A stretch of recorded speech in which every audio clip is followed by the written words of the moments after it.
बहुत समय पहले की बात है। एक गांव में एक ब्राह्मण अपनी पत्नी और परिवार के साथ रहता था। ब्राह्मण धर्म कर्म में निपुण था और प्रतिदिन पूजा पाठ कर अपनी जीविका चलाता था। उसकी पत्नी इसके विपरीत बहुत मुखर और तीखे स्वभाव की थी। ब्राह्मण के परिवार के अन्य सदस्य भी उससे सामंजस्य नहीं बैठा पाते थे, जिससे घर में हमेशा कलह का माहौल रहता था। इस निरंतर कलह से ब्राह्मण परेशान हो गया।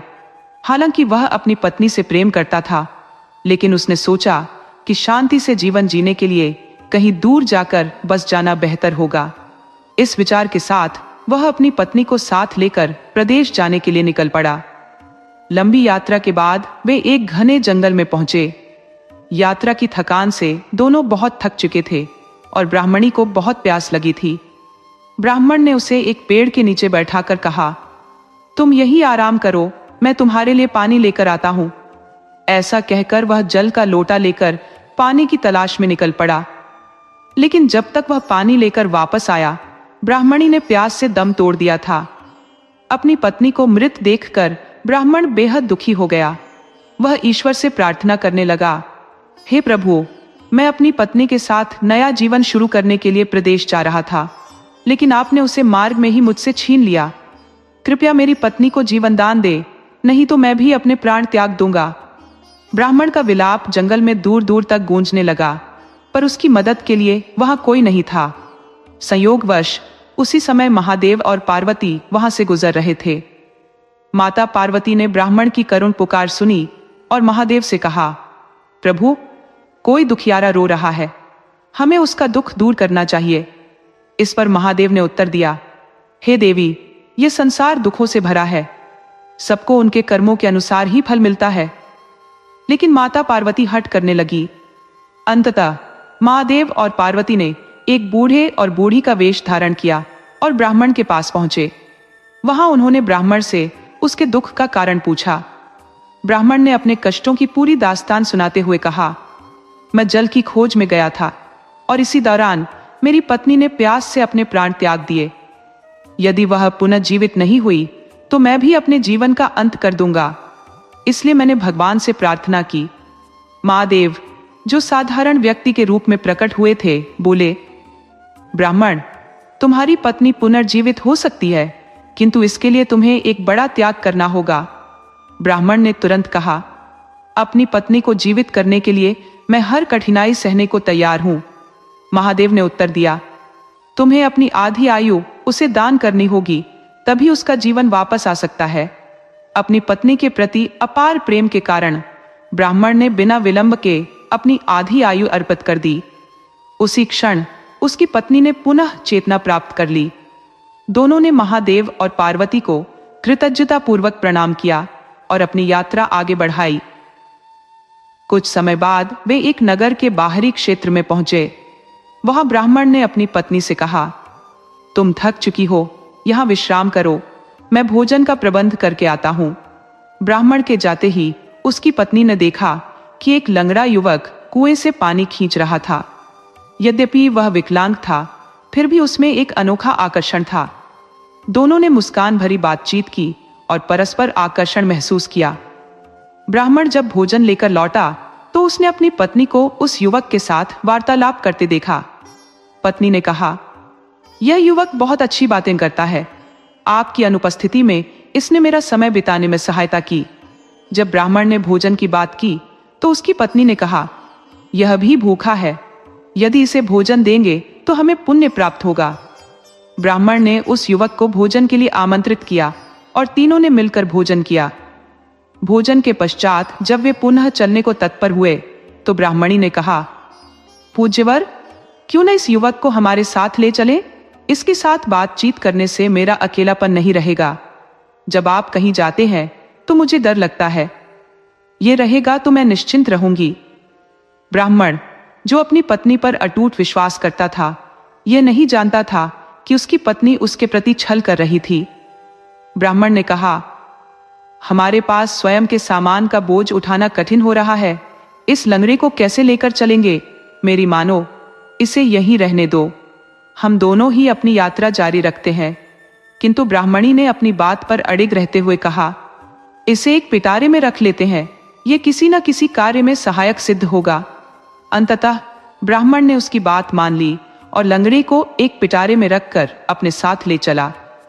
थोड़ी दूर चलने के पश्चात वे एक कुएं के पास रुके ताकि जल ग्रहण कर सके। जल निकालते समय ब्राह्मणी और लंगड़े ने ब्राह्मण को कुएं में धकेल दिया, यह सोचते हुए कि वह वहीं मर जाएगा। इसके पश्चात वे दोनों अपनी यात्रा पर आगे बढ़ गए। कई दिन की यात्रा के उपरांत वे नगर की सीमा पर पहुंचे, जहां लंगड़ा अब भी पिटारे में बंद था। नगर के पहरेदारों ने उन्हें रोककर पिटारे की तलाशी ली। जब लंगड़े को पिटारे में पाया गया तो उन्हें राज दरबार में प्रस्तुत किया गया। राजा ने पूछा, यह लंगड़ा तुम्हारा कौन है और इसे पिटारे में क्यों छिपा कर लाई हो? ब्राह्मणी ने उत्तर दिया, महाराज, यह मेरे पति है। पारिवारिक प्रताड़ना से तंग आकर हम अपना देश छोड़ यहाँ आ गए हैं। मेरा पति लंगड़ा होने के कारण काम नहीं कर सकता और उसके परिजनों ने हमें बहुत कष्ट दिया। कृपया हमें यहाँ रहने की अनुमति प्रदान करें। राजा ने उन्हें नगर में बसने की अनुमति दे दी और वे पति पत्नी के रूप में वहां रहने लगे। दूसरी ओर साधुओं का एक समूह उस कुएं पर जल ग्रहण करने के लिए रुका। जब उन्होंने पानी निकालने के लिए बाल्टी डाली तो ब्राह्मण ने उसे पकड़ लिया। साधुओं ने पूछा, भाई, तुम कौन हो और यहाँ कैसे आए? ब्राह्मण ने अपनी व्यथा सुनाई कि किस प्रकार उसकी पत्नी ने छल पूर्वक उसे कुएं में धकेल दिया। साधुओं ने उसकी सहायता कर उसे बाहर निकाला और भोजन कराया। स्वास्थ्य लाभ के बाद ब्राह्मण ने भी अपनी यात्रा जारी रखी और उसी नगर पहुंचा जहां उसकी पत्नी और लंगड़ा युवक रह रहे थे। एक दिन ब्राह्मण और ब्राह्मणी का सामना हुआ और उनके बीच तीव्र वाद विवाद प्रारंभ हो गया। मामला राजा के दरबार तक पहुंच गया। राजा ने ब्राह्मणी से पूछा, यह व्यक्ति कौन है? ब्राह्मणी ने कहा, यह मेरे पति का शत्रु है और मुझे हानि पहुंचाने आया है। राजा ने आदेश दिया, इस व्यक्ति को मृत्युदंड दिया जाए। यह सुनकर ब्राह्मण अत्यंत व्याकुल हो उठा। उसकी आंखों से अश्रुधारा प्रवाहित होने लगी और उसने अंतर्मन से प्रार्थना की, हे परमेश्वर, मैंने जीवन में कभी किसी का अनिष्ट नहीं किया, फिर भी मेरी संगिनी ने मुझे छल क्यों दिया? राजा के निर्णय पर ब्राह्मण ने विनम्रता से निवेदन किया, महाराज, आपके निर्णय को मैं स्वीकार करता हूं, किंतु मेरी एक अंतिम प्रार्थना है। मेरी इस पत्नी के पास कुछ उधार है, कृपया उसे मुझे दिलवा दे। राजा ने ब्राह्मणी से पूछा, क्या इस व्यक्ति का कुछ तुम्हारे पास है? ब्राह्मणी ने तत्क्षण उत्तर दिया, नहीं महाराज, मेरे पास इसका कुछ भी नहीं है, यह असत्य कह रहा है। तब ब्राह्मण ने गंभीरता से कहा, तूने मेरे जीवन के आधे क्षण चुराए हैं, इसका साक्षी यह वर्ष है। इस वर्ष से भयभीत हो जा, अन्यथा परिणाम गंभीर होंगे। ब्राह्मण की यह कठोर वाणी सुनकर ब्राह्मणी आतंकित हो गई। उसने कांपते स्वर में कहा, जो कुछ भी मैंने लिया है उसे लौटाने का मैं वचन देती हूं। इतना कहने के बाद वह वहीं भूमि पर गिर पड़ी और प्राण त्याग दिए, क्योंकि उसकी जीवन ऊर्जा अब ब्राह्मण के साथ जा चुकी थी। गांववासियों ने राजा को समस्त घटना से अवगत कराया। उन्होंने बताया कि यह ब्राह्मण और ब्राह्मणी दंपत्ति प्रदेश में जीविकोपार्जन के लिए आए थे। ब्राह्मणी की अपने परिजनों से अनबन थी। मार्ग में उन्हें एक लंगड़ा युवक मिला। ब्राह्मणी और वह युवक परस्पर आसक्त हो गए। उन्होंने ब्राह्मण को कुएं में धकेलने का षड्यंत्र रचा और उसे मृत मानकर नगर में पति पत्नी बनकर रहने लगे। संपूर्ण घटना सुनने के उपरांत राजा ने ब्राह्मण से क्षमा याचना की। ग्रामवासियों ने यह भी बताया कि ब्राह्मणी ने अपनी आधी आयु ब्राह्मण को दान की थी, किंतु विश्वासघात के उपरांत ब्राह्मण ने अपनी ऊर्जा पुनः ग्रहण करने का निश्चय किया। राजा ने लंगड़े युवक को आजीवन कारावास का दंड दिया और ब्राह्मण को राजपुरोहित का पद देकर सम्मानित किया। ब्राह्मण ने उस राज्य में संतोषपूर्वक जीवन व्यतीत किया। दोस्तों, धोखा देने वालों को उनका दंड अवश्य प्राप्त होता है।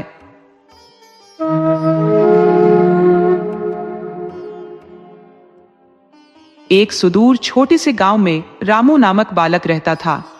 बचपन में ही उसके अभिभावकों का निधन हो गया था, जिससे वह संसार में अकेला रह गया। वह अपने जीवन का हर दिन अकेले ही जीता।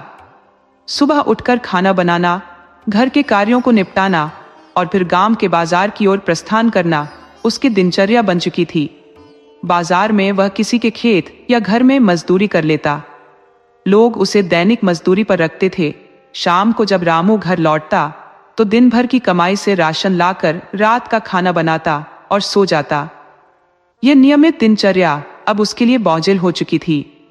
कभी कभी तो कई दिनों तक उसे कोई काम नहीं मिलता और ऐसे में उसे भूखे ही सोना पड़ता था। वह रोज प्रभु से प्रार्थना करता, प्रभु कब तक मेरा जीवन यूं ही कठिनाई में कटेगा। रामू के घर में एक बिल्ली भी थी जो उसकी प्रार्थनाओं को रोज सुनती और उसकी दयनीय स्थिति को देखती थी। एक दिन बाजार में एक व्यापारी ने उसे कुछ दिनों के लिए अपनी दुकान पर काम दे दिया। मजदूरी तय हुई 100 रोजाना। रामू न तो बहुत खुश हुआ न ही बहुत दुखी, क्योंकि अब कम से कम उसे रोज काम और मजदूरी मिल रही थी जिससे वह कुछ दिनों तक भूखा नहीं रहेगा। रामू ने काम शुरू किया।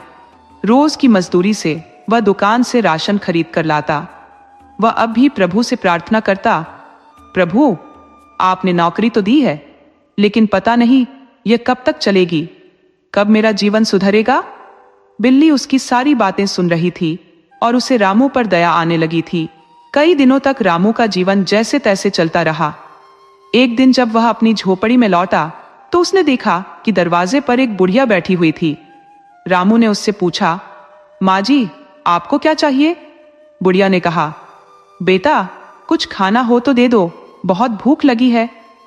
रामू खुद भी भूखा था और जो खाना लाया था वह उसके लिए भी पूरा नहीं पड़ता था। रामू ने सोचा, मैं तो जवान हूं, चलो आज का खाना इन माँ जी को दे देता हूं। उसने बुढ़िया को खाना देते हुए कहा, माँ जी मेरे पास जो है वही है, मेरी हालत बहुत बुरी है, पता नहीं कभी मेरी स्थिति सुधरेगी भी या नहीं। बुढ़िया ने रामू द्वारा दिया हुआ भोजन खाया और बोली, बेटा हालात क्यों नहीं बदलेंगे? अवश्य बदलेंगे, पर तू अपने हालात सुधारने की कोशिश करता ही कहाँ है? हर वक्त हालातों का रोना रोता रहता है। तू जवान और तगड़ा है, मेहनत कर सब ठीक हो जाएगा। रामू बोला, माँ जी मुझे मेहनत करने से डर नहीं लगता, पर मुझे काम मिलता ही कहाँ है? जहां मिलता है वहां मैं काम कर लेता हूं। बुढ़िया माँ बोली, बेटा भगवान शिव की शरण में जा, तेरा कल्याण होगा। भगवान शिव तुझे पता है कहाँ मिलेंगे। उस बुढ़िया ने रामू के मन में आगे बढ़ने की चिंगारी जला दी और उसे मार्गदर्शन दे गई। रामू रात भर सोचता रहा, ये बुढ़िया अम्मा भी पागल ही थी क्या? खुद मांग कर खाती है और मुझे बोल रही है कि भगवान शिव की शरण में जा, तेरा कल्याण होगा। खुद का कल्याण क्यों नहीं करती? पहले अपना करे फिर बाद में दूसरों को बोले। आज के कलयुग में भला मुझे कहां भगवान शिव मिलेंगे? रामू ने बुढ़िया की बातों पर ध्यान नहीं दिया और अगले दिन से उसकी वही दिनचर्या फिर शुरू हो गई। रोज रामू भगवान के सामने अपने गिले शिकवे कहता और उसकी बिल्ली उसकी सभी बातें सुनती थी। 2 साल का समय और बीत गया। रामू के हालातों में कोई बदलाव नहीं आया। उसकी वही पुरानी जिंदगी चल रही थी। एक दिन जब रामू अपनी झोपड़ी में पहुंचा तो उसने देखा कि उसके घर के सामने एक और महिला बैठी हुई थी। रामू सोचने लगा, आज फिर कौन आ गया मेरे घर? वह महिला से पूछता है, माँ जी आप कौन है? मेरे घर कैसे आना हुआ? वह महिला बोली, बेटा तुमने मुझे पहचाना? मैं वही बुढ़िया हूं जो कुछ साल पहले तेरे घर आई थी। सोचा तुझे देख कर आऊं कि तू भगवान शिव के दर्शन के लिए गया या नहीं, पर तेरे हालात देखकर लग रहा है कि तू भगवान शिव की शरण में गया ही नहीं। देख मैं भगवान शिव की शरण में गई थी और मेरी स्थिति कैसे बदल गई, पर तू क्यों नहीं गया बेटा? इस गांव से बाहर निकल कर देख, दुनिया में बहुत कुछ करने को है। तू सिर्फ 2 वक्त की रोटी के लिए जी रहा है, काम कर रहा है। बेवकूफ, अपनी इस दुनिया से बाहर निकल और देख कैसी है ये दुनिया। ये 2 वक्त की रोटी तो तुझे कहीं भी मिल जाएगी। जिसने पेट दिया है वह भूखा थोड़ी ही रहने देगा, पर जो घुट घुट के तो जी रहा है, तेरे यहाँ से जाने से ही यह दूर होगी। कोशिश कर यहाँ से निकलने की। अगर भगवान शिव नहीं भी तुझे मिले तो कुछ तजुर्बा तो मिलेगा। जीवन में तेरा गांव और तेरी यह कुटिया तो यहीं रहेंगी। अगर कुछ नहीं मिला तो वापस आ जाना बेटा। यह समझाकर वह बुढ़िया माई फिर चली गई, रामू को उसके हाल पर छोड़कर। बुढ़िया की बातें और उसकी सुधरी हुई हालत देखकर अब रामू को शिव के होने पर थोड़ा विश्वास होने लगा।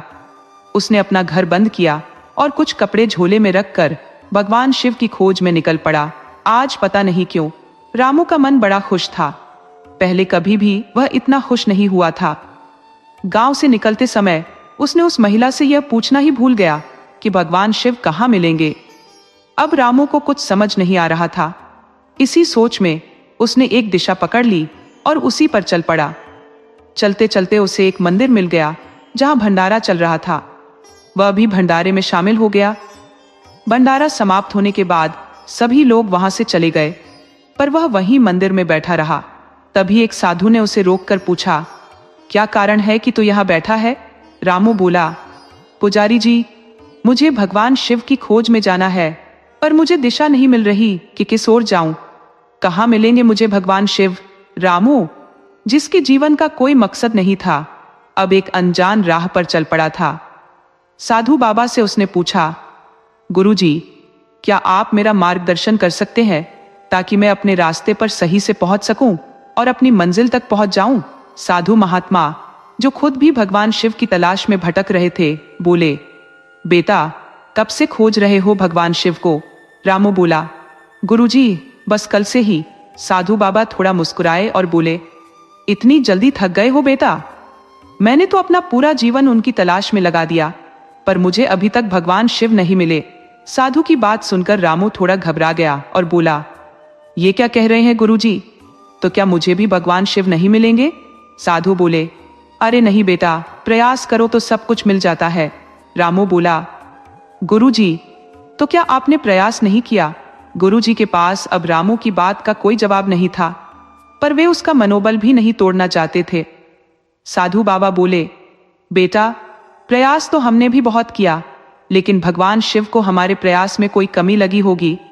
दूसरा, हमें उचित मार्गदर्शन के लिए कोई गुरु भी नहीं मिला, इसलिए हमें भगवान शिव के दर्शन नहीं हुए। लेकिन तुम्हें मैं मार्गदर्शन दूंगा, तुमको अवश्य भगवान शिव मिलेंगे। जब तक भगवान नहीं मिल जाते, तुम अपना प्रयास जारी रखना। उस साधु की बातें सुनकर रामू को विश्वास होने लगा कि उसने सही मार्ग चुना है। साधु ने उसे समझाया कि जो भी भगवान शिव की शरण में गया है, वह कभी निराश नहीं लौटा है। रामू बहुत प्रसन्न हुआ और सोचने लगा कि वह भगवान शिव से मिलकर अपनी सभी इच्छाएं पूरी करवाएगा। साधु ने उसे बताया कि भगवान शिव कैलाश पर्वत पर मिलेंगे और वहां तक पहुंचने के लिए उसे कई पहाड़ों को पार करना होगा। रामू ने कहा, गुरुजी, मुझे तो पता ही नहीं था कि भगवान शिव कहाँ मिल सकते हैं। आपने मेरा मार्गदर्शन कर मेरा रास्ता आसान कर दिया है। आप मेरे दूसरे गुरु हैं। जब मैं वापस आऊंगा तो शिव जी से आपके लिए क्या लाऊं? साधु बाबा रामू की बातें सुनकर बहुत भावुक हो गए और बोले, बेटा, तेरा पहला गुरु कौन है? रामू बोला, गुरुजी, मेरी पहली गुरु एक बूढ़ी माँ थी जिसने मुझे शिवजी के पास जाने के लिए प्रेरित किया, वरना मेरा जीवन तो रोज की दाल रोटी के जुगाड़ में ही बीत रहा था। साधु बाबा बोले, बेटा, तुम बहुत सच्चे मनुष्य लगते हो। अगर तुम शिवजी के निवास वाली पहाड़ी के आसपास भी पहुंच गए तो वही मेरी गुरु दक्षिणा होगी। रामू ने गुरुजी को प्रणाम किया और भगवान शिव की खोज में निकल पड़ा। उसके पास पैसे नहीं थे, वह पैदल ही चल रहा था। चलते चलते उसके पैरों में छाले पड़ गए। कभी खाने को मिल जाता तो कभी भूखा रहना पड़ता। सोने के लिए किसी सड़क पर या जंगल के किसी कोने में सो जाता। रामू सोचता, गुरुजी ने कहा था पहाड़ों में शिवजी रहते हैं, कब पहुंच पाऊंगा मैं वहां? कई बार उसकी हिम्मत जवाब देने लगती, पर उसे गुरुजी को देने वाली दक्षिणा याद आ जाती। अगर वह शिवजी तक नहीं पहुंचा तो गुरुजी का कर्ज हर जन्म में चुकाना पड़ेगा। यही सोचकर वह अपने गुरु के बताए हुए मार्ग पर आगे बढ़ता रहा। रामू कभी थक जाता, कभी रुक जाता, पर पता नहीं क्यों हर सुबह उसकी हिम्मत उसे आगे बढ़ने के लिए प्रेरित करती और वह फिर से चल पड़ता अपने गुरु के बताए रास्ते पर। रामू जब पहाड़ी गांव में पहुंचा तो उसकी खुशी का ठिकाना नहीं रहा। उसे लगा कि उसने पहाड़ों तक की कठिन यात्रा पूरी कर ली है, पर असल मुश्किलें तो अब शुरू होने वाली थी। शहरों में पैदल चलते समय वह कहीं भी सड़क के किनारे या पार्क में रात बिता लेता था, पर पहाड़ों में यह सब संभव नहीं था। अगर रात को सड़क पर सोने की कोशिश भी करता तो जंगली जानवर उसे मार सकते थे। इन सब खतरों से वह अनजान था और बस पहाड़ों की खूबसूरती का आनंद ले रहा था। चलते चलते रामू को भूख सताने लगी। सुबह से उसे कोई मंदिर भी नहीं मिला था जहां भोजन मिल सके। भूख के मारे उसकी हालत खराब हो रही थी। तभी उसे एक घर दिखाई दिया। अब रामू के पास खाना मांगने के अलावा कोई चारा नहीं था। वह घर के दरवाजे पर पहुंचा और डरते डरते दरवाजा खटखटाया। एक महिला ने दरवाजा खोला और रामू से पूछा, कौन हो भाई तुम? इतनी रात को यहाँ क्यों भटक रहे हो? रामू ने उत्तर दिया, मैं एक मुसाफिर हूँ, बहुत थक गया हूँ। खाने को कुछ मिल सकता है क्या? कुछ भी रूखा सूखा दे दीजिए। उसकी हालत देखकर महिला ने उसे दरवाजे पर बैठने को कहा और कुछ खाने को ले आई। रामू ने जल्दी जल्दी खाना खा लिया और धन्यवाद देकर जाने लगा। महिला ने पूछा, कहाँ जा रहे हो बेटा? इस समय तो बाहर रहना सुरक्षित नहीं है। रामू ने उत्तर दिया, कहीं जगह देखकर सो जाऊंगा माँ जी, बहुत थक गया हूँ। महिला बोली, लगता है बेटा तुम पहली बार पहाड़ों में आए हो। जंगल में रात को बाहर सोना या रहना खतरनाक है। जंगली जानवर रात के समय भोजन की तलाश में गांव की तरफ आ जाते हैं और जो भी मिलता है उसे मारकर खा जाते हैं। तुम हमारे घर के पीछे की कोठरी में रात बिता सकते हो। रामू ने धन्यवाद दिया और कोठरी में सोने चला गया। सुबह वही महिला उसे चाय नाश्ता देने आई। उसकी रात की बातें सुनकर रामू की आगे जाने की हिम्मत टूट गई। वह सोचने लगा, आज इस महिला ने मुझे आश्रय दिया, अगर कल कोई आसरा नहीं मिला तो मैं किसी जानवर के हाथ मारा जाऊंगा। महिला दिन में भी उसे खाना देने आई। ऐसे ही चलता रहा और रामू को बड़ा आराम महसूस हुआ। रामू का आगे बढ़ने का मन नहीं था। वह औरत उससे कुछ पूछती नहीं, बस समय पर खाना पानी दे देती और चली जाती। रामू को इस बात पर बड़ा आश्चर्य होता कि कैसे कोई किसी अजनबी के लिए इतना कर सकता है। महिला के घर में बैठे बैठे उसे 2 हफ्ते हो गए थे, लेकिन वह कभी उसके घर के अंदर नहीं गया। रामू ने सोचा, यह औरत करती क्या है? सुबह घर से जाती है, दिन में आती है, फिर जाती है, शाम को आती है, खाना पानी सब ठीक कर देती है, पर कभी उसे दुखी नहीं देखा। रामू ने एक दिन पूछा, माँ जी, मुझे आपके घर में इतने दिन हो गए, आपने कभी नहीं पूछा कि कब जाओगे? क्या आप घर में अकेली रहती हैं? आपका काम क्या है? माँ जी ने उत्तर दिया, बेटा, इससे मेरा भी स्वार्थ जुड़ा है। यहाँ से एक रास्ता शिव की नगरी को भी जाता है। बहुत से यात्री यहाँ से गुजरते हैं। कुछ तीर्थ यात्रा के लिए जाते हैं तो कुछ और कामों से। सबकी मदद तो नहीं कर पाती, पर जब भी किसी को जरूरत होती है मेरी कोशिश रहती है कि जितना हो सके मदद करूं।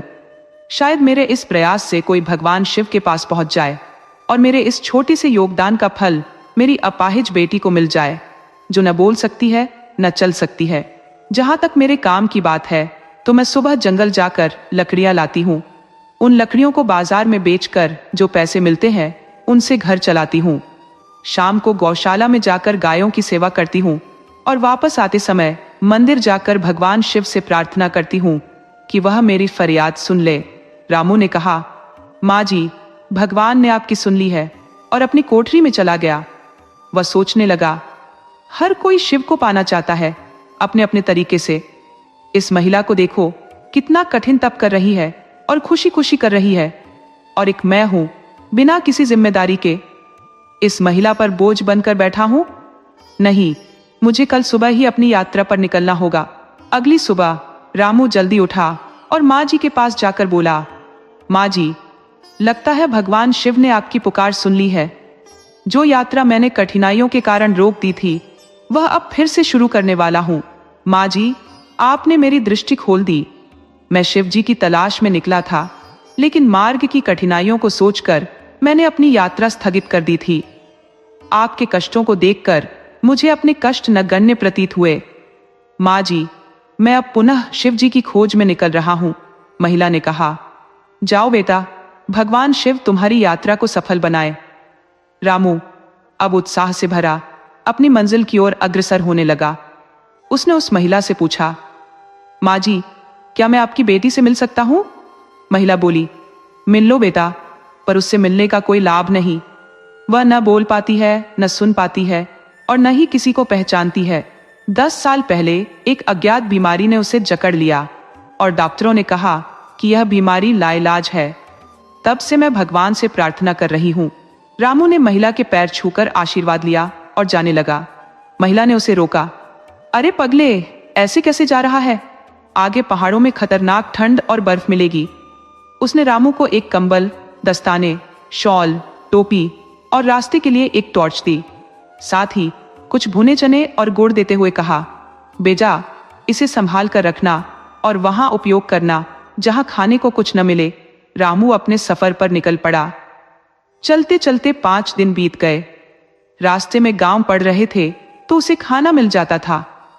धीरे धीरे उसे बर्फ से ढके पहाड़ दूर से दिखाई देने लगे। रामू को लगने लगा कि उसकी मंजिल अब दूर नहीं है, लेकिन उसे नहीं पता था कि असली परीक्षा अभी बाकी है। गांव समाप्त होते जा रहे थे। आज का दिन ऐसा था जब उसने खाली और नंगे पहाड़ों में अकेले यात्रा शुरू की। उसके आसपास कोई नहीं था। वह डर रहा था, पर मां का चेहरा उसकी आंखों के सामने आ जाता, जिसकी बेटी जिंदा लाश का जीवन जी रही थी। उसने एक साधु को गुरु दक्षिणा देने का वादा किया था और उस महिला को भी नहीं भूला था जिसने उसे इस यात्रा के लिए प्रेरित किया था। रामू ने सोचकर हिम्मत जुटाई। मैं कितनों की उम्मीदें अपने साथ लेकर चल रहा हूं, कितनों की आशाएं मुझसे जुड़ी है। अगर मैं हार गया तो मेरा आगे बढ़ना असंभव हो जाएगा। यही सोचकर उसने वीरान पहाड़ों पर आगे बढ़ना शुरू किया। रात होने को थी और वह सोच रहा था कि खुले आसमान के नीचे रात कैसे बिताएगा। चलते चलते उसे कुछ राहत मिलने लगी और उसने अपनी यात्रा जारी रखी। दिन का उजाला धीरे धीरे रात की चादर में लिपटने लगा। रामू को अब आगे का रास्ता सूझ नहीं रहा था, इसलिए उसने ठहर कर चारों ओर देखा। तभी उसकी दृष्टि एक मध्यम सी रोशनी पर पड़ी जो काफी दूर प्रतीत हो रही थी।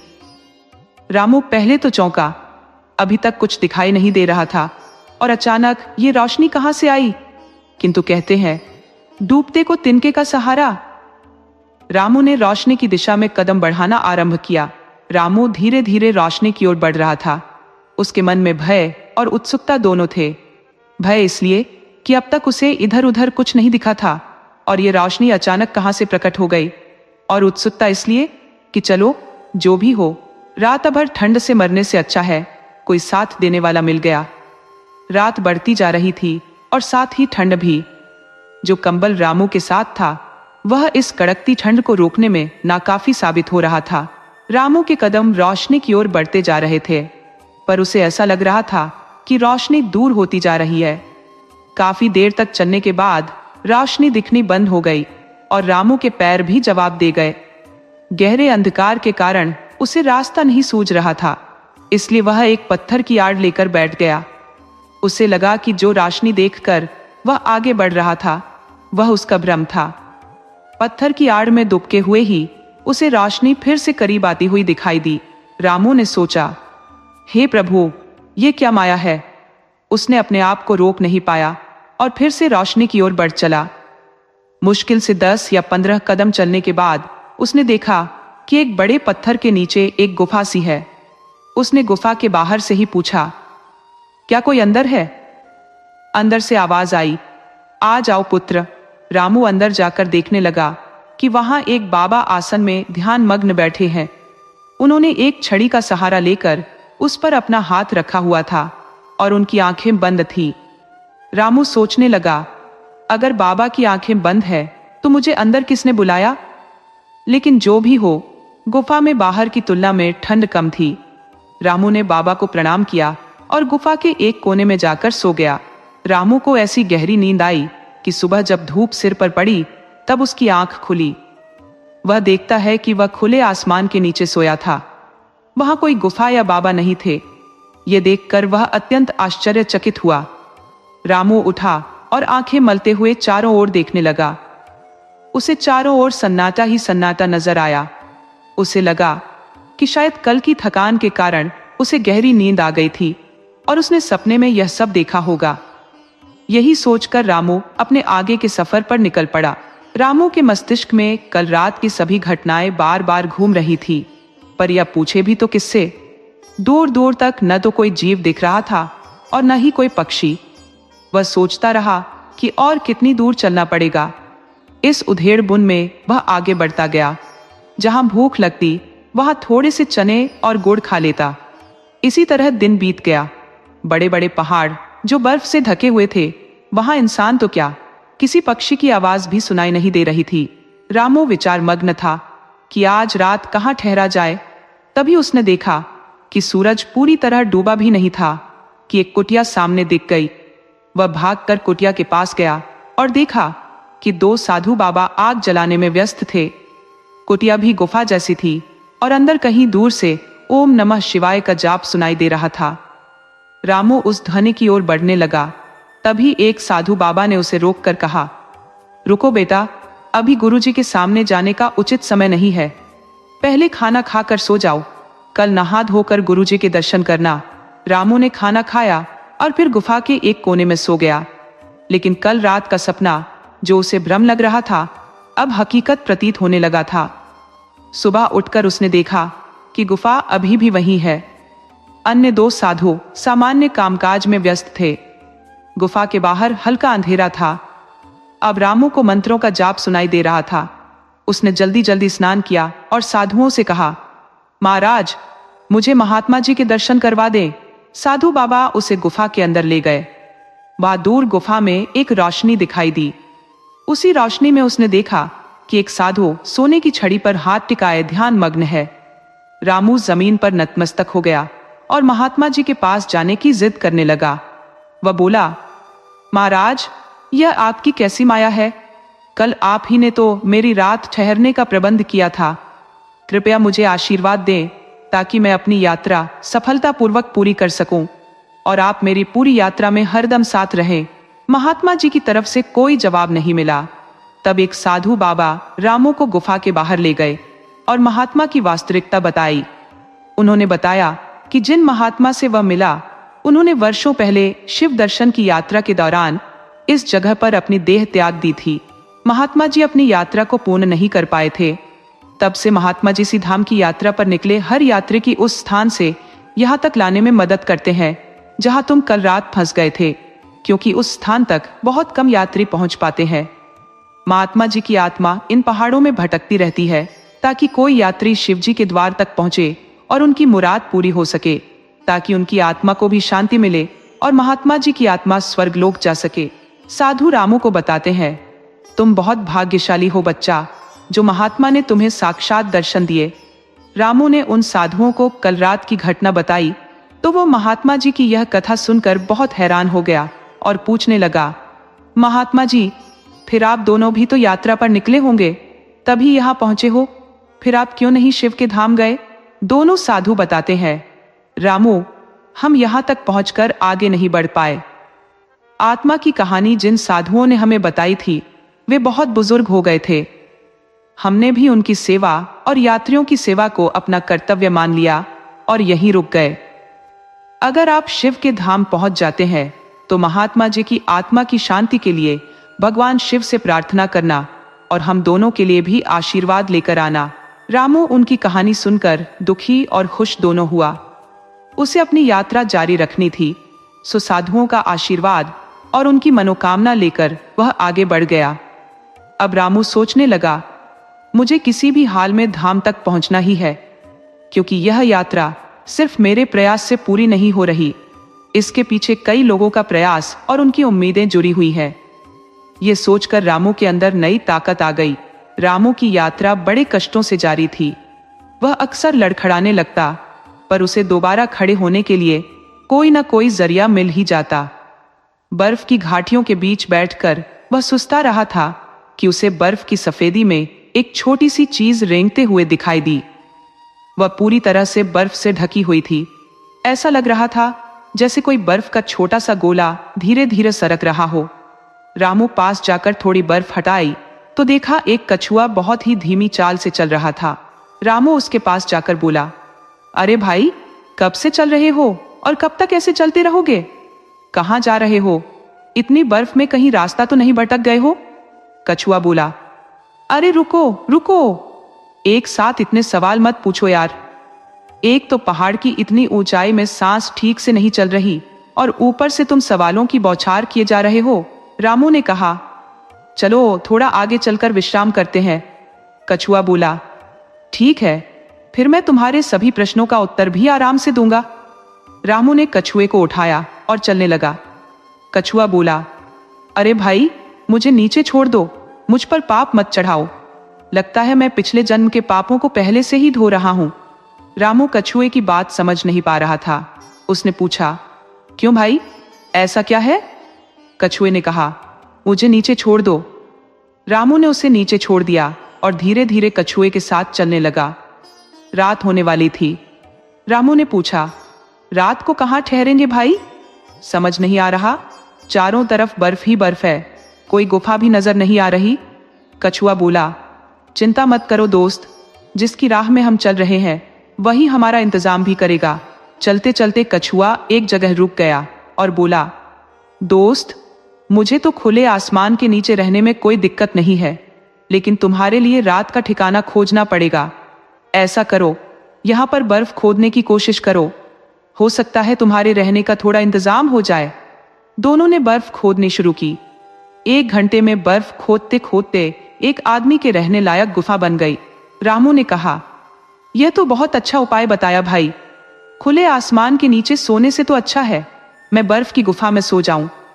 दोनों बर्फ की गुफा के अंदर चले गए। रामू के पास चादर और कंबल थे, वे उन्हें बिछाकर बैठ गया। कछुआ भी रामू के पास ही दुबक गया। रामू बोला, अरे कछुआ यार, तूने मेरे प्रश्नों का उत्तर नहीं दिया।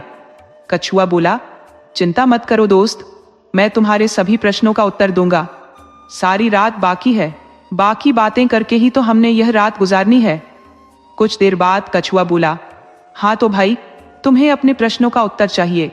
जो भी प्रश्न तुमने मुझसे पूछे थे, एक बार वे प्रश्न फिर से दोहरा दो।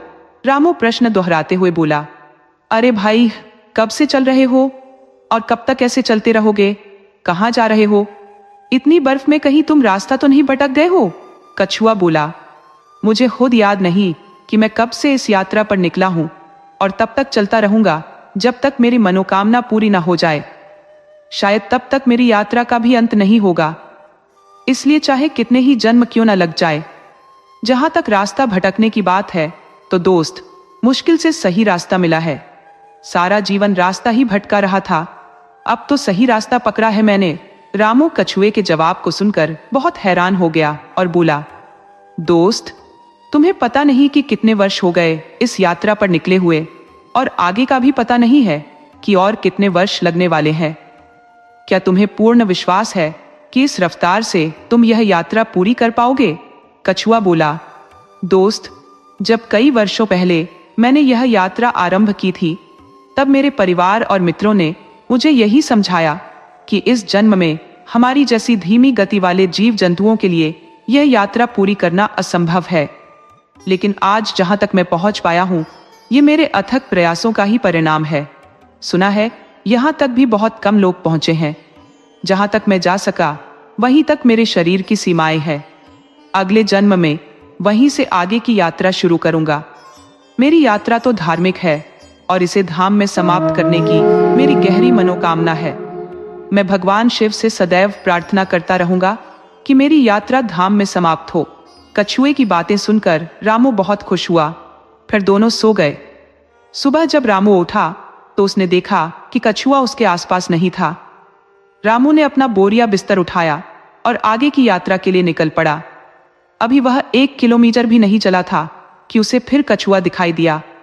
उसने कछुए से कहा, अरे यार, मेरे साथ चलो, मैं तुम्हें अपनी गोद में उठाकर ले चलता हूं। हमारा सफर अच्छा रहेगा और हम दोनों सफल भी हो जाएंगे।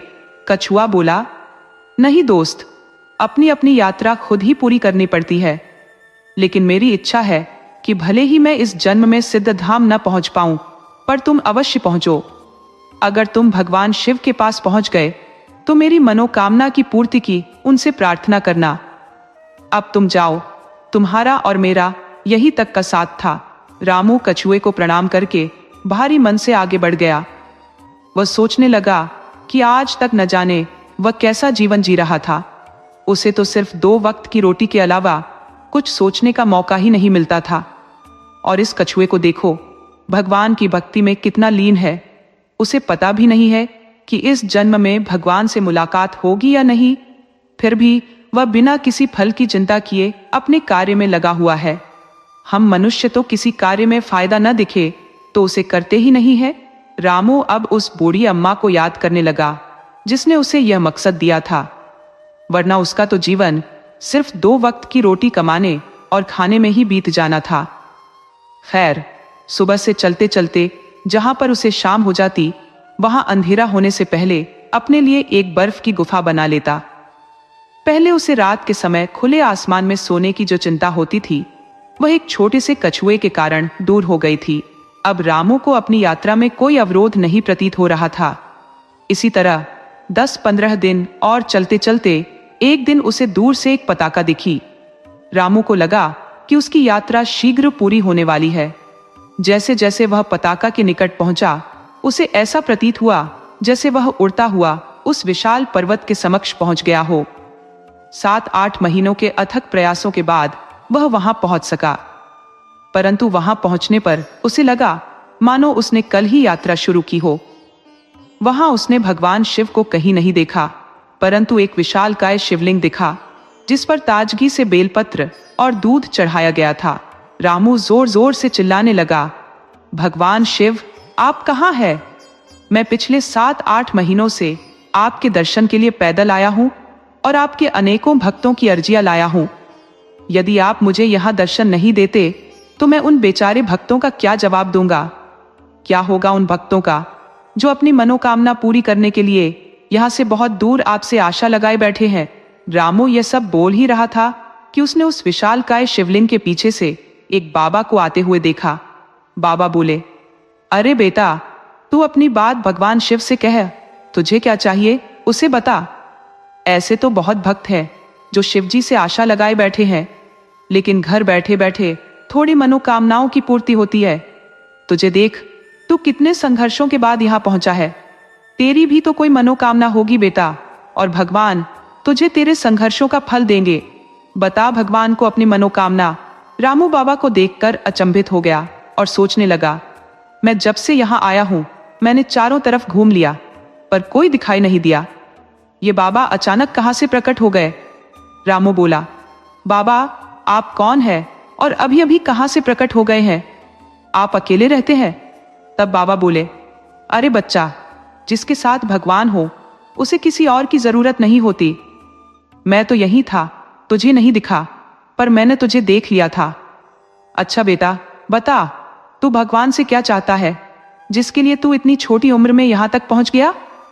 बहुत कम लोग यहाँ आकर अपनी मनोकामना पूरी कर पाते हैं। तू भी उनमें से एक है। मान जो मानना है, सब कुछ मिलेगा। रामू बाबा की बातें मंत्रमुग्ध होकर सुन रहा था। बाबा साधारण दिख रहे थे, पर उनके मुख पर तेज दिख रहा था। बाबा ने रामू को सब कुछ समझाया और शिवलिंग की देखभाल करने लगे। रामू उनके पीछे पीछे चलते हुए बोला, बाबा जी, जब मैंने यात्रा शुरू की थी तब मन में अपने लिए बहुत कुछ मांगने की इच्छा थी, लेकिन अब यहां तक पहुंचने के बाद मेरी मनोकामना पूरी हो गई है। भगवान ने मेरी शिवधाम की यात्रा पूरी करवाकर मुझे मालामाल कर दिया है। मुझे अपने लिए कुछ नहीं चाहिए।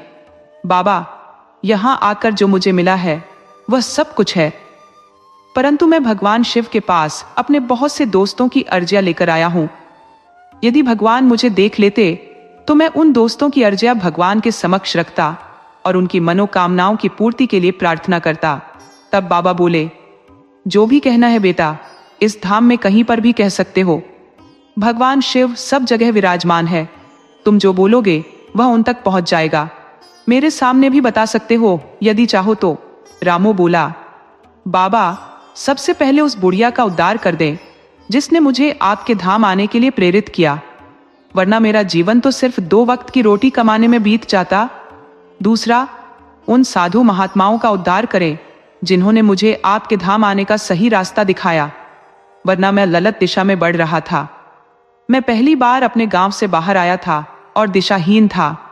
मंदिर में शिव भगवान की स्तुति में बैठे उन साधु महात्माओं ने मेरी यात्रा को दिशा दी।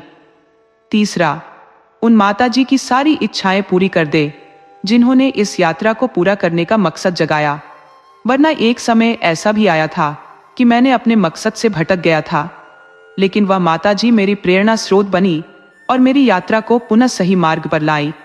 चौथा, उन महात्माओं की आत्मा की शांति प्रदान करे जिन्होंने धाम की यात्रा पूरी की बिना संसार को छोड़ दिया।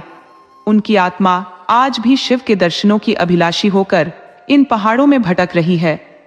इन साधु महात्माओं ने स्वयं की यात्रा पूरी नहीं कर पाई, परंतु वे आज भी इस मार्ग पर आने वाले यात्रियों की मदद करती हैं। अंत में, बाबा, मेरी विनती है कि रास्ते में मुझे एक कछुआ मिला, जिसे याद नहीं है कि वह कितने वर्षों से इस यात्रा पर निकला हुआ है। उसकी भी यात्रा पूरी हो जाए। भगवान उस कछुए के लिए कुछ ऐसा करें कि वह शीघ्र ही इस जीवन में धाम पहुंच जाए। उस कछुए के उत्साह ने मुझे बहुत प्रेरित किया कि यदि एक छोटा सा जीव होकर उसका साहस इतना बड़ा है और वह बिना फल की चिंता किए अपनी तपस्या में रत है, तो हम तो बहुत सक्षम है। रामू की बातों से बाबा बहुत प्रभावित हुए और बोले, यह सब तो ठीक है बच्चा, लेकिन तूने अपने लिए तो कुछ मांगा ही नहीं। अपने लिए भी कुछ मांग ले भगवान से। रामू बोला, यदि भगवान इन सब की मनोकामनाएं पूरी कर देते हैं तो मैं समझूंगा कि मेरी मनोकामना पूरी हो गई। ये सब कहकर रामू मोहित स्थान पर बैठकर शिवलिंग की तरफ हाथ जोड़कर ध्यान मग्न हो गया। थोड़ी देर बाद उसने आंखें खोली तो बाबा कहीं दिखाई नहीं दिए। उसने सोचा शायद बाबा अपने काम में व्यस्त होंगे। रात हो गई और रामू उस विशालकाय पर्वत के अंदर अपनी गुफा के एक कोने में बैठकर शिव को ध्यान में मग्न हो गया। उसे कब नींद आ गई पता ही नहीं चला। उसने नींद में देखा कि वही बाबा जो सुबह मिले थे वे भगवान के रूप में दिख रहे हैं और कह रही हैं, बच्चा, मैंने तेरी सारी मनोकामनाएं पूरी कर दी है। तू मन का बहुत सच्चा है। ऐसे मनुष्य आज के युग में मिलना दुर्लभ है जो दूसरों के लिए इतना सोचते हैं।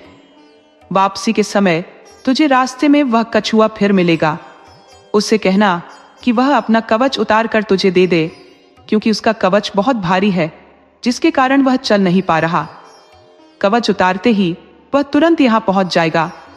गुफा में जो बाबा सोने की छड़ी में अपना हाथ टिकाकर समाधि में बैठे हैं, उनके हाथ के नीचे से सोने की छड़ी हटा देना, क्योंकि समाधि लेते समय भी उनका मन माया से नहीं हटा। यही माया उन्हें मेरे पास आने से रोक रही है। सोने की छड़ी हटाते ही देखना उनकी आत्मा को कैसे शिवधाम के दर्शन होते हैं। इसके अलावा बेटा, तुम्हारी जो भी इच्छा हो मैं तुम्हें वचन देता हूं कि वे पूरी हो जाएगी। रामू सपने में ही कछुए के पास जाकर उसका कवच मांग लेता है और गुफा से महात्मा जी की सोने की छड़ी उनके हाथ के नीचे से हटा देता है।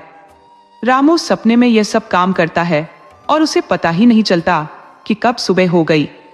आंख खोलने पर वह देखता है कि कछुआ शिवलिंग के चक्कर काट रहा है, लेकिन उसकी पीठ पर कवच नहीं है। वह रामू को देखकर आशीर्वाद देता है और फिर अंतर्ध्यान हो जाता है। रामू देखता है कि उसके सामान के साथ महात्मा जी की सोने की छड़ी और कछुए का कवच भी पड़ा है। वह छड़ी और कवच शिवलिंग के चरणों में छोड़ देता है और बाबा को बहुत खोजता है, पर वे उसे फिर नहीं मिलते।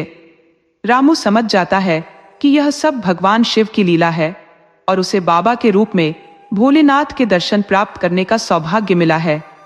वह इसे अपनी यादों में समेटकर विदा लेता है और वापस चल पड़ता है। रास्ते में उसे वे दोनों साधु मिलते हैं जो धाम की यात्रा में जाते हुए मिले थे और गुफा में महात्मा जी की सेवा कर रहे थे। उन्होंने रामू को बहुत आशीर्वाद दिया। रास्ते में रामू ने देखा कि सोने की छड़ी और कछुए का कवच जो उसने शिवलिंग पर चढ़ाया था उसके बैग में है। वह भगवान की लीला को समझ जाता है। अब रामू पूरे रास्ते चलता है और उसे कोई गुफा नहीं दिखाई देती। 30-35 दिनों के सफर के बाद जब वह उस अपाहिज लड़की के घर पहुंचता है तो देखता है कि लड़की बिल्कुल ठीक हो गई है। रामू को वापस देखकर बूढ़ी अम्मा और उनकी बेटी बहुत प्रसन्न हुए। रामू ने सोने की छड़ी माताजी को देते हुए कहा, माँ जी, इसका मैं क्या करूंगा? आप इसे बेच दें और अपनी बेटी के लिए गहने बनवाइए और किसी अच्छे लड़के से उसकी शादी कर दीजिए। पूरी माताजी ने रामू से कहा, बेटा, क्या तुम मेरी बेटी से शादी करोगे? रामू ने उत्तर दिया, ठीक है माँ जी, यदि आप चाहती हैं कि मैं आपकी बेटी से शादी करूं तो मुझे कोई आपत्ति नहीं है। बूढ़ी माता जी ने सोने की छड़ी न लेकर रामू से अपनी बेटी की शादी करवा दी और अपने कर्तव्यों से मुक्त हो गई। फिर वह स्वयं भक्ति में लीन हो गई। रामू अपनी पत्नी के साथ लौटते समय उस मंदिर में भी गया जहां से साधु महात्मा ने उसे सीधाम जाने का सही रास्ता बताया था। जब उसने साधुओं के बारे में पूछा तो पता चला कि साधु महात्मा स्वर्ग सिधार गए। रामू ने मन ही मन भगवान शिव को धन्यवाद दिया कि उन्होंने उसकी सारी मनोकामनाएं पूरी की। जब वह अपनी पत्नी के साथ अपनी झोपड़ी में पहुंचा तो देखा कि उसकी झोपड़ी की जगह एक शानदार मकान बन गया था। पहले तो उसे लगा कि किसी ने उसकी झोपड़ी पर कब्जा कर लिया है, लेकिन बाद में उसे समझ में आया कि यह भगवान की कृपा है। तभी रामू को पीछे से किसी ने आवाज दी। यह आवाज उसी बूढ़ी औरत की थी जिसने उसे धाम यात्रा करने के लिए प्रेरित किया था। वह बोली, बेटा, पास के मंदिर से साधु महात्मा आए थे तुम्हें खोजते हुए। वे तुमसे बहुत प्रभावित थे और उन्होंने कहा था कि तुम्हारी यात्रा जरूर पूरी होगी। जब तुम वापस आओगे तो एक पोटली तुम्हें दे दी जाए। रामू ने पोटली खोलकर देखी तो उसमें बहुत सारा धन था। उस धन से उस बूढ़ी औरत ने रामू की झोपड़ी की जगह एक शानदार मकान बनवा दिया और बचे हुए धन को अंदर रख दिया। रामू ने उस बूढ़ी औरत के चरणों में झुककर धन्यवाद दिया और कहा, माँ जी, आपकी प्रेरणा ने मेरा पूरा जीवन बदल दिया। अब आप मेरे साथ मेरे घर में रहिए। जब बूढ़ी महिला ने कछुए का कवच थैले से बाहर निकाला तो उसमें से हीरे गिरने लगे। ये सब देखकर सबकी आंखें चमक उठी। अब रामू के दिन बहुत अच्छे से गुजरने लगे थे। उसकी पत्नी भी बहुत संस्कारी थी। रामू एक बड़ा सेठ बन गया और अपने धन से गरीब लड़कियों की शादियां करवाई, पानी के प्याऊ लगवाए, पाठशालाएं और धर्मशालाएं बनवाई। उसने यात्रियों के ठहरने के लिए धर्मशालाएं बनवाई और अपने ही पैसों से विद्यालय खोले। वह जितना परोपकार करता उसके घर में उतना ही धन बढ़ता गया।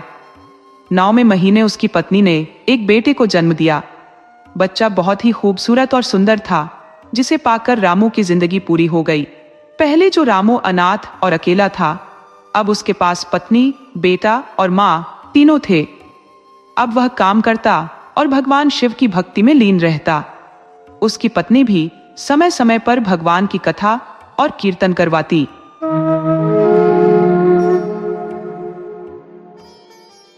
एक ग्राम में 7 भाई अपने वृद्ध माता पिता और एक बहन संग निवास करते थे। सातों भाइयों का विवाह संपन्न हो चुका था और वे परस्पर सहयोग और सौहार्दता से जीवन व्यतीत करते थे। इन भाइयों में सबसे छोटा भाई था, जिसकी पत्नी असाधारण रूप से सुंदर और प्रज्ञावान थी। वह प्रतिदिन निष्ठापूर्वक पूजा अर्चना में समय व्यतीत करती और ईश्वर के प्रति उसकी गहरी आस्था थी। उसकी इस भक्ति से उसकी छाहों जेठानियों में ईर्ष्या उत्पन्न होती और वे सास ससुर को भी उसके विरुद्ध भड़काने में लगी रहती थी। बड़े 6 भाई कृषि कार्य में संलग्न रहते, जबकि छोटा भाई एक साहूकार के यहाँ नौकरी करता था।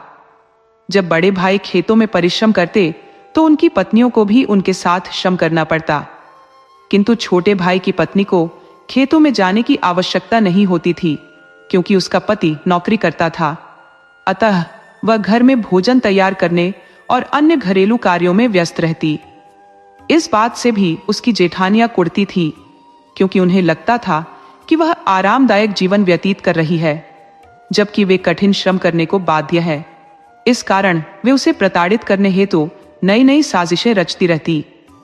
एक दिन जैसे ही सूर्यास्त हुआ, छोटा भाई अपनी नौकरी से लौट आया और बाकी 6 भाई भी खेतों से घर लौटे। स्नान ध्यान के उपरांत सभी भाई एकत्र होकर भोजन करने बैठे। उनके माता पिता और बहन भी भोजन में सम्मिलित हुए। भोजन के बाद भाइयों की पत्नियां भोजन करने बैठी। बड़ी जेठानियां शीघ्रता से भोजन समाप्त कर हाथ मुंह धोकर रसोई से बाहर निकल जाती, ताकि उन्हें किसी कार्य में हाथ न लगाना पड़े। बेचारी छोटी देवरानी अकेले ही पूरे घर और रसोई की सफाई करती, बर्तन धोती और रसोई को व्यवस्थित कर अंततः अपने कमरे में सोने जाती। वहां उसका पति उसकी प्रतीक्षा कर रहा होता। दोनों थोड़ी देर बातचीत करते और फिर विश्राम करते। उसका पति उसकी सरलता और निष्ठा से प्रभावित था, किंतु वह उसके भोलेपन के कारण चिंतित रहता। क्योंकि उसकी भाभियां उसका अनुचित लाभ उठाती थी। उधर जब छोटी देवरानी रात्रि का सारा कार्य समाप्त कर विश्राम हेतु चली जाती, तब चाहो जेठानियां रसोई में एकत्र होती और उसे परेशान करने की योजना बनाती। एक रात उन्होंने घर के पिछवाड़े से एक सांप पकड़ा और उसे पानी के घड़े में डालकर ढक्कन बंद कर दिया। फिर वे चुपचाप अपने अपने कमरों में जाकर सो गई। दिन भर वह कुशलता पूर्वक थकावट का स्वांग रचती, ये दर्शाते हुए कि खेत में श्रम करके अत्यधिक थक चुकी है, और फिर सोने का बहाना करती। अगली प्रातः जानबूझकर विलंब से जागती। सूर्योदय के साथ छोटी देवरानी, जो परिवार की सबसे कम उम्र की बहू भी थी, शीघ्रता से जाग गई और अपने रोजमर्रा के कार्यों में जुट गई। दैनिक गतिविधियों को संपन्न कर वह भोजन तैयार करने हेतु रसोई की ओर बढ़ी। जैसे ही उसने पानी के घड़े का ढक्कन उठाकर पानी निकालने के लिए हाथ अंदर डाला, एक विषैले सर्प ने उसे दंस लिया। आकस्मिक वेदना से त्रस्त होकर वह घर में सो रहे अपने ससुर को पुकारती है, ससुर जी, मुझे सांप ने काट लिया है, असहनीय पीड़ा हो रही है। ससुर ने ठंडी आवाज में उत्तर दिया, घर में चौबंदी है, दहलीज सुरक्षित है, पास आकर लक्ष्मी कौन है। वह सहायता की आशा में अपनी सास को पुकारती है, सासू माँ, सांप ने मुझे दंस लिया है, पीड़ा असह्य हो रही है। सास ने भी वही प्रत्युत्तर दिया, घर में चौबंदी है, चारों ओर चार दीवारी है, दहलीज बनी हुई है, पास आकर लक्ष्मी कौन है। निराश होकर वह एक एक कर अपने सभी देवरों, जेठों, जेठानियों और ननद को आवाज लगाती है, लेकिन हर कोई एक समान उत्तर देता है। अंत में वह अपने पति को पुकारती है, स्वामी जी, सांप ने मुझे काट लिया है, दर्द असहनीय है। पत्नी की पुकार सुनकर पति हड़बड़ाते हुए उठते हैं और तुरंत रसोई की ओर दौड़ते हैं। वहां पहुंचकर वह अपनी पत्नी को निश्चल पड़ी हुई पाते हैं। उसका शरीर नीला पड़ चुका होता है। पत्नी की मृत्यु देखकर पति हतप्रभ हो जाते हैं और व्याकुल होकर विलाप करते हैं। वे भगवान से प्रार्थना करते हैं, हे ईश्वर, यह तो आपकी परम भक्त और निष्कपट थी, इसके साथ ऐसा अन्याय क्यों हुआ। अपने शोकाकुल हृदय के साथ वह अपनी पत्नी के पार्थिव शरीर को कंधे पर उठाकर घर की दहलीज पर लाकर रख देते हैं। इस बीच उसकी सबसे छोटी बहन के मायके में भी एक अशुभ घटना घटित होती है। उनकी मां के आंगन में लगा तुलसी का पौधा अचानक मुरझाकर समाप्त हो जाता है। इस दृश्य को देखकर छोटी बहू का भाई चिंतित हो उठता है, क्योंकि उसकी बहन ने विदाई के समय कहा था, भैया, यदि मुझ पर कोई संकट आया तो यह तुलसी सूख जाएगी। एक पल की देर के बिना वह उसी अवस्था में अपनी बहन के ससुराल की ओर दौड़ पड़ता है। वहां पहुंचकर वह सबसे पहले अपने ससुर से पूछता है, ससुर जी, मेरी बहन कहाँ है। ससुर ने उत्तर दिया, बेटा, हमने तुम्हारी बहन को कहीं नहीं देखा। ससुर का यह जवाब सुनकर भाई अपनी सास से पूछता है, लेकिन वहां भी वही उत्तर मिलता है। इसके पश्चात वह अपनी बहन की जेठानी, ननद और देवरों से पूछता है, परंतु सभी से उसे एक जैसा प्रत्युत्तर प्राप्त होता है। आखिरकार वह अपने बहनोई के पास पहुंचता है और प्रश्न करता है, जीजा जी, मेरी बहन कहाँ है। यह सुनते ही बहनोई फूट फूट कर रोने लगता है और साले को पूरी घटना की जानकारी देता है। अपनी बहन की मृत्यु की खबर सुनते ही भाई का दिल टूट जाता है और वह भी अश्रुपूर्ण होकर रोने लगता है। वह लंबे समय तक अपने आंसुओं को रोक नहीं पाता। कुछ समय पश्चात वह यह निर्णय लेता है कि भगवान से प्रार्थना करेगा और अपनी बहन को पुनर्जीवित करने की याचना करेगा। यह सोचते हुए कि ईश्वर उसकी प्रार्थना अवश्य सुनेंगे, वह मंदिर की ओर प्रस्थान करता है। उधर सातवां भाई विचार करता है कि पत्नी का शव लंबे समय तक घर पर रखना उचित नहीं है और उसका अंतिम संस्कार करना चाहिए। वह अपनी मां के पास जाकर कहता है, मां, मेरी पत्नी की गोद भरने की रस्म पूरी करनी है, उसे काजल कुमकुम लगाना है। मां ने उत्तर दिया, तुम्हारी मृत पत्नी को तुम ही काजल कुमकुम क्यों नहीं लगाते, तुम ही उसके अंतिम संस्कार का उत्तरदायित्व क्यों नहीं लेते। मां के इनकार के पश्चात वह अपनी बड़ी भाभी से यह रस्म पूरी करने का निवेदन करता है, परंतु उसे भी वही उत्तर मिलता है।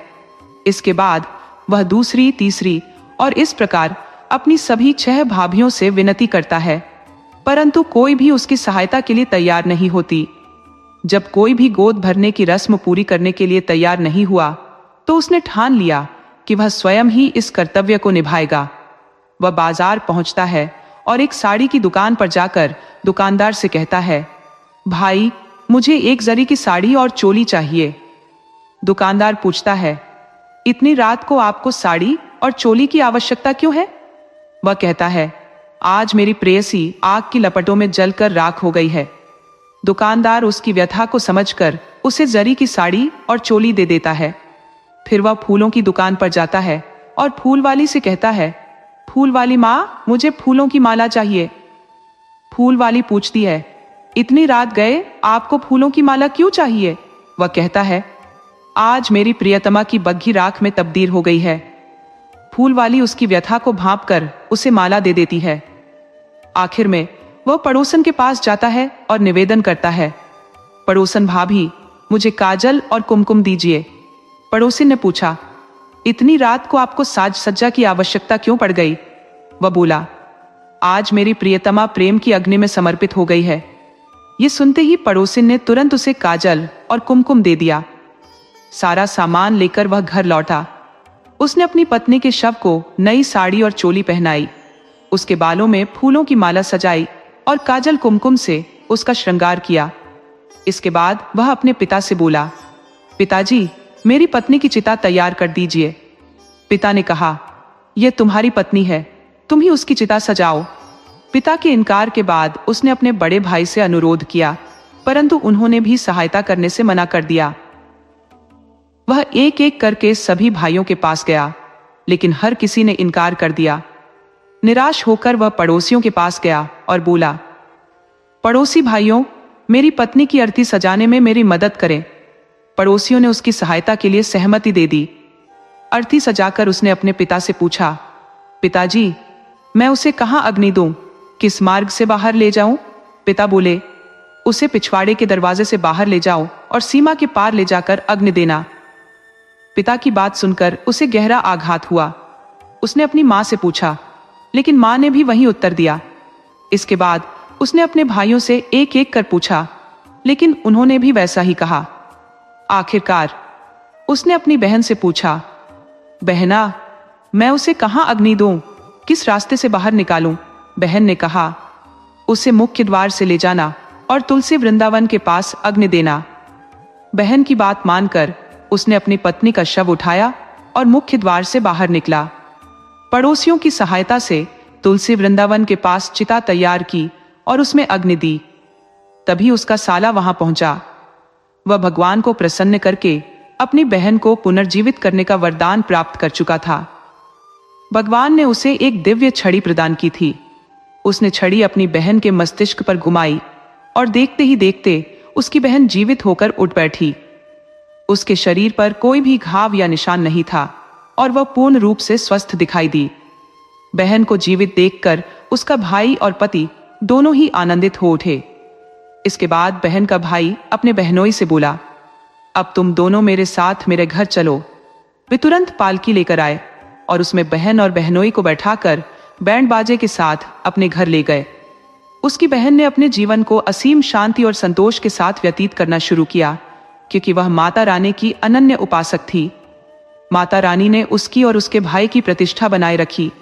उसके ससुराल वाले, जिनमें उसके ससुर, सास, देवरानी और जेठानी सम्मिलित थे, ने उसे कभी भी उचित सम्मान नहीं दिया।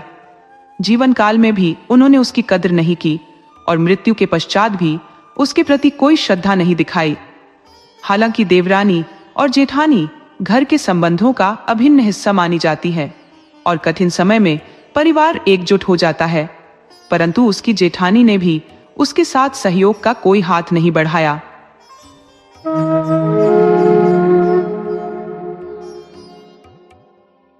दोस्तों, आज हम आपके समक्ष एक निर्धन स्त्री की अत्यंत हृदय विदारक गाथा प्रस्तुत करने जा रहे हैं। यदि आप हमारे चैनल पर नए हैं तो कृपया हमारे चैनल को लाइक करें, सब्सक्राइब करें और अपने मित्रों के साथ साझा अवश्य करें। पार्वती एक दीन परिवार की इकलौती संतान थी। उसके माता पिता बेहद अभावग्रस्त जीवन जीते थे। लेकिन उन्होंने पार्वती को अथाह प्रेम और ममता से पाला था। पार्वती न केवल अप्रतिम सुंदरता की धनी थी, बल्कि उसके चरित्र और व्यवहार में भी गहराई थी। वह अपने माता पिता के साथ एक छोटे से गांव में रहती थी, जहां राजा हुकुम सिंह का शासन था। एक दिन जब पार्वती नदी किनारे कपड़े धो रही थी, उसी समय राजा हुकुम सिंह वहां से गुजर रहे थे। राजा, जो अब तक अविवाहित थे, पार्वती पर एक नजर डालते ही उसकी सुंदरता पर मोहित हो गए। वह उससे बातचीत करने के लिए उसके पास गए, लेकिन पार्वती घबराकर अपने घर के अंदर भाग गई। राजा की पुकार सुनकर पार्वती के पिता बाहर आए। राजा को अपने द्वार पर देखकर वह स्तब्ध रह गए और हाथ जोड़कर विनम्रता पूर्वक बोले, महाराज, आपके आगमन का क्या कारण है? क्या मुझसे कोई भूल हो गई? गरीब पिता राजा के सामने भयभीत और चिंतित थे। राजा हुकुम सिंह ने शांत स्वर में कहा, ऐसा कुछ नहीं है। तब पार्वती के पिता ने झुककर निवेदन किया, आपका क्या आदेश है महाराज? राजा ने कहा, तुम्हारी बेटी ने मेरा मन मोह लिया है, मैं उससे विवाह करना चाहता हूं। पार्वती के पिता, जो गरीब और असहाय थे, राजा के इस प्रस्ताव को कैसे नकार सकते थे? वह प्रसन्न भी थे कि उनकी बेटी अब रानी बन जाएगी और राजसी वैभव का जीवन जिएगी। उन्होंने सिर झुकाकर इस प्रस्ताव को स्वीकार कर लिया। राजा हुकुम सिंह ने भव्य विवाह समारोह का आयोजन करवाया और पार्वती उनकी रानी बनकर राजमहल में आ गई। समय बीतते बीतते उसे एक पुत्र की प्राप्ति हुई। विवाह के 5 वर्ष बड़े ही सुखद बीते। 6 वर्ष बाद राजा का ध्यान धीरे धीरे पार्वती से हटने लगा। उन्हें एक और स्त्री मिली, जो उनकी नजरों में पार्वती से भी अधिक आकर्षक थी। बिना किसी गंभीर विचार के राजा ने उससे विवाह कर लिया और उसे महल में ले आए। नई रानी के आगमन के बाद महल में कलह शुरू हो गई। नई रानी ने पार्वती को तुच्छ समझने और अपमानित करने में कोई कसर नहीं छोड़ी। राजा भी पार्वती से विमुख हो गए और उसके प्रति उदासीन रहने लगे। पार्वती, जो पहले ही अपने दुखों से व्यथित थी, अब नई रानी की प्रताड़ना से और अधिक टूट गई। वह अपनी पीड़ा किसी से भी खुलकर साझा नहीं कर पाती थी।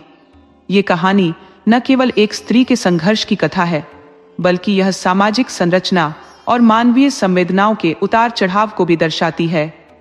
एक दिन नई रानी ने पार्वती को महल से बाहर कर दिया। राजा ने उनके पुत्र को अपने पास रोक लिया और पार्वती को विवश होकर महल छोड़ना पड़ा। बेचारी पार्वती के पास कोई और विकल्प न था, इसलिए वह अपने पिता के घर लौट गई। वहां उसने अपने हृदय की पीड़ा अपने माता पिता के साथ साझा की। पार्वती की दुर्दशा सुनकर उनके माता पिता अत्यधिक व्यथित हो गए और उनकी चिंता और बढ़ गई। वे एक साधारण और निर्धन परिवार से थे, इस कारण राजा के विरुद्ध खड़े होने की उनकी क्षमता नहीं थी। उनके पास न तो संसाधन थे और न ही कोई उपाय। धीरे धीरे पार्वती की इस दयनीय दशा का प्रभाव उनके माता पिता पर भी पड़ने लगा। उनकी चिंता ने उन्हें बीमार कर दिया। उनकी आयु भी साथ नहीं दे रही थी। पार्वती की मां को श्वास संबंधी समस्या होने लगी, जो दिनों दिन गंभीर होती गई। कुछ ही समय बाद उनकी मां ने संसार त्याग दिया। इस घटना ने पार्वती के पिता को अंदर तक झकझोर दिया। पत्नी की मृत्यु और बेटी की अनिश्चित जीवन स्थिति ने उन्हें मानसिक और शारीरिक रूप से कमजोर कर दिया।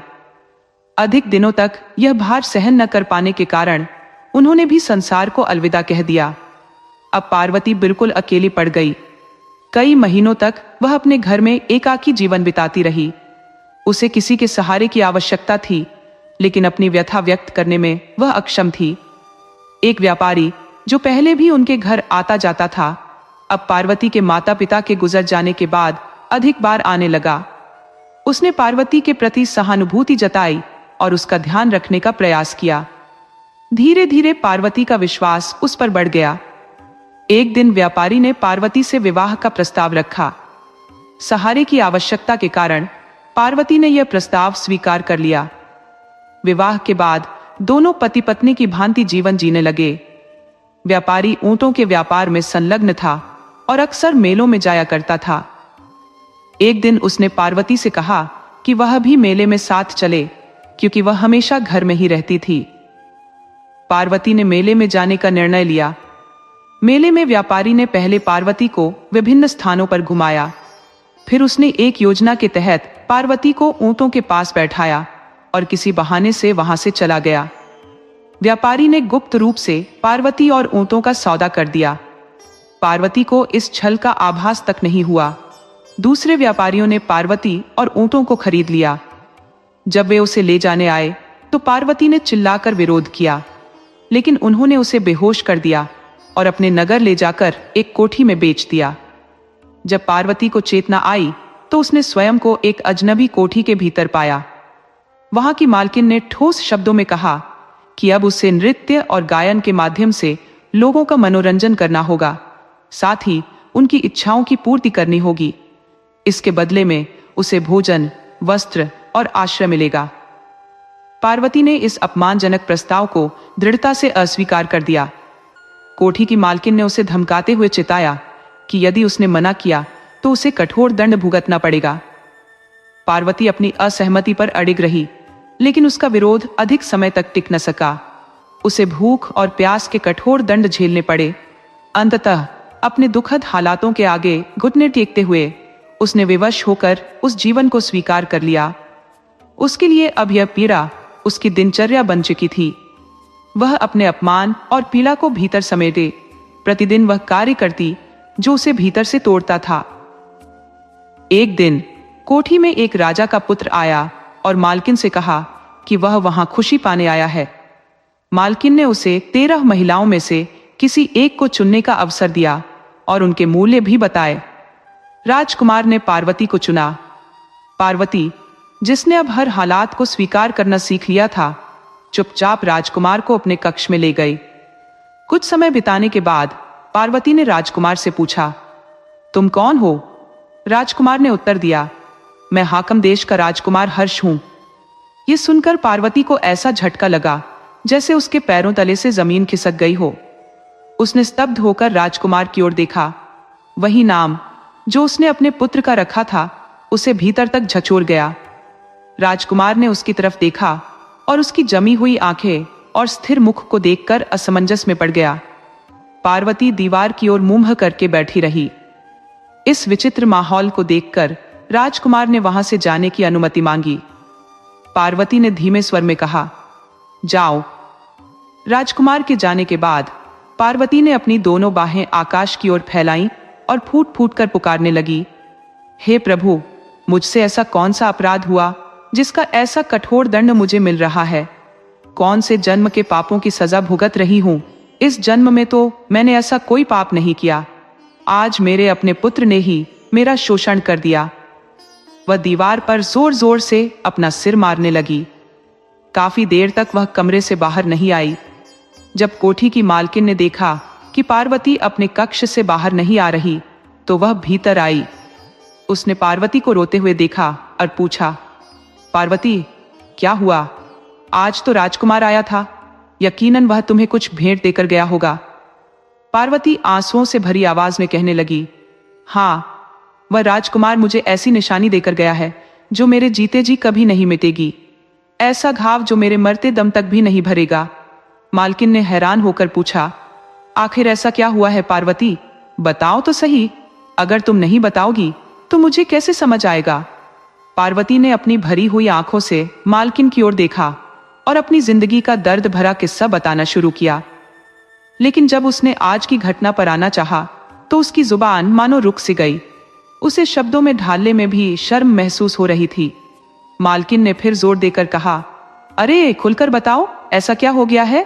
पार्वती ने टूटे दिल से कहा, जो राजकुमार आज यहाँ आया था वो मेरा अपना बेटा था। वही बेटा जिसे मैंने 5 साल की उम्र में छोड़ दिया था और आज उसी के हाथों मेरी इज्जत लुट गई। मुझे ये किस जन्म के पाप की सजा मिल रही है? मालकिन ने यह सुना तो वह जैसे पत्थर बन गई। उसकी आंखों में भी एक गहरी तकलीफ उभर आई। पार्वती ने कांपती आवाज में कहा, मालकिन, मैं अब इस जगह को छोड़ना चाहती हूं। मैं अब ये सब काम नहीं कर सकती। क्या आप मुझे यहां से जाने देंगी? मैं कोई छोटा मोटा काम करके भी अपना गुजारा कर लूंगी। बस अब मुझे मजबूर न करें। कहते कहते वह मालकिन के पैरों पर गिर गई और फूट फूट कर रोने लगी। मालकिन, जो हमेशा कठोर बनी रहती थी, पहली बार किसी के लिए पिघल गई। उसने कहा, तुमने अपनी कीमत से ज्यादा पैसा यहाँ कमा कर दिया है। आज की घटना ने मेरे दिल को भी झकझोर दिया है। मैं तुम्हें आजाद करती हूँ। अगर कभी कोई तकलीफ आए तो मुझे याद करना, मैं तुम्हारी मदद करूंगी। पार्वती ने आंसू पोंछते हुए कहा, अब इससे बड़ा दुख और क्या हो सकता है मेरे लिए? अब तो शायद मौत ही मेरी मुक्ति है। मालकिन ने उसे समझाते हुए कहा, मैं ऐसा नहीं चाहती। जाओ और देखो कि इस जिंदगी में तुम्हारे लिए और क्या लिखा है। पार्वती ने गहरी सांस ली, मालकिन को गले लगाया और वहां से चली गई। उसने कुछ दिन सड़क पर बिताए, भूख और दर्द के साथ। एक दिन वह एक नीम के पेड़ के नीचे बेसुध लेटी हुई थी। गली के कुत्ते उसके शरीर को चाट रहे थे, लेकिन उसे होश नहीं था। तभी वहां से एक दयालु गुजरी दूध और छाछ लेकर गुजर रही थी। उसने देखा कि पेड़ के नीचे एक स्त्री पड़ी हुई है और कुत्ते उसे घेरे हुए हैं। गुजरी ने कुत्तों को भगाया और पास आकर पूछा, तुम कौन हो? तुम्हें क्या हुआ है? पार्वती ने अपनी सूखी हुई आंखों से उसे देखा, लेकिन कुछ बोल नहीं पाई।